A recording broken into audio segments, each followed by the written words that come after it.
Hello everyone, this is Divya. ஒரு சின்ன Phoenix tips. என் குழந்தைக்கு ஆல்ஃபபெட்ஸில் இருக்க 26 லெட்டர்ஸும் நல்லா தெரியும். தென் நான் எதுக்கு குழந்தைங்களுக்கு ஃபோனிக்ஸ் சொல்லிக் கொடுக்கணும் அப்படின்னு யோசிக்கிறீங்களா? ஓகே, இப்போ ஒரு சின்ன டெஸ்ட் வச்சு எப்படி ரீட் பண்ணுறீங்க அப்படின்றது செக் பண்ணிடலாம்.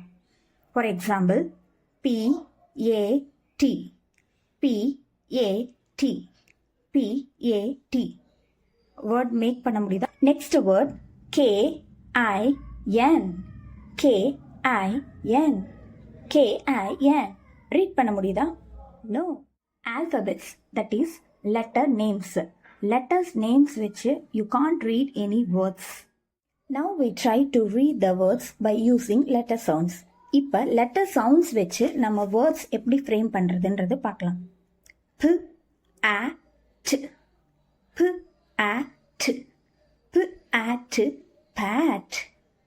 K E in, K E in, K E in, kin. Yes, we can read it. To make reading easy, we have to introduce phonic sounds, that is sounds of alphabets, along with the names.